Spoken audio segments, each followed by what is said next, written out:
So guys, ito yung gagamitin natin para maglinis ng bituka ng manok.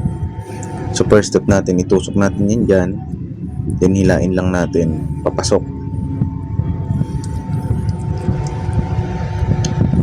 Yan. Kung saan naputol, pwede mo na yan hilain. Yan, automatic na yan, mabibiyak na yan. So yan o, kita nyo naman, marami pa siyang laman sa loob. Hindi mo yan makukuha sa hugas-hugas lang. Pag di mo biniyak yan, nandiyan pa rin yan sa loob. So yan, kahit pa paano, diba, nabawasan, naalis yung ipot o dumi ng manok na naipon dyan sa bituka ng manok.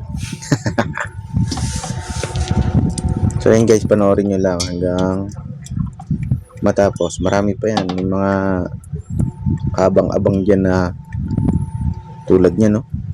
Wow! Ang sarap niyan pag nakain mo yan. Solid.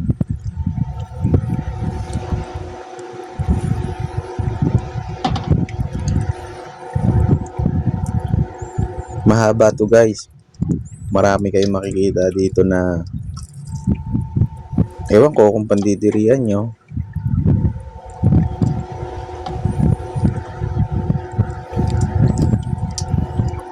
Ayun o. Nay! Kita nyo ba yan? Sarap. Ang sarap nyan guys oh. Kita nyo ba yan? Yan guys, pag di nyo nalinis yan, pag di nyo nabiyak yan, nandyan pa rin yan sa loob. Yung pinakaipot na yan.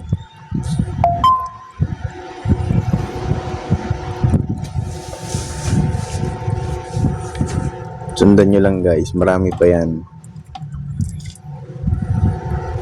Grabe oh. Yan yung sinasabi ko sa inyo na madumi. Napakapait niyan pag ginakain nyo. Tapos yan pa. Shit. Sarap. Sarap.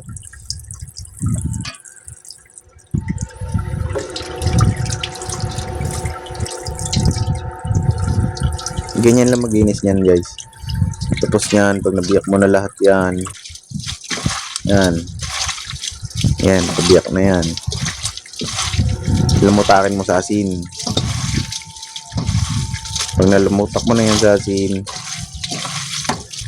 running water mo na yan. So yan. Ganyan lang guys. Running water. Piga-pigain mo lang. Kusut-kusutin mo lang. Para ka lang naglalaba. And then pagtapos nyan, pwede mo nang ilaga. Pagkalaga mo, hugasan mo ulit, then tsaka mo lutuin. So yan, piga-pigain mo lang ulit.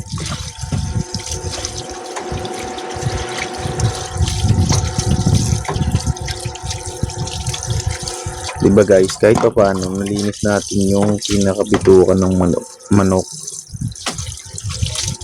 Hindi natin totally makakain lahat yung ipot na naipon dyan sa bitukan na yan.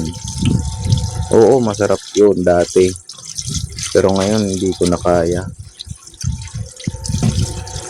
Simula nung nakita ko to.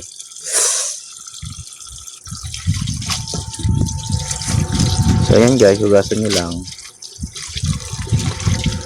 O nga pala yung ginamit natin pantusok, chopstick yun, chopstick.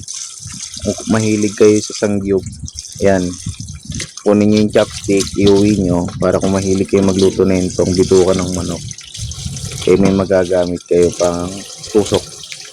So yun lang guys, salamat, thanks for watching, please subscribe.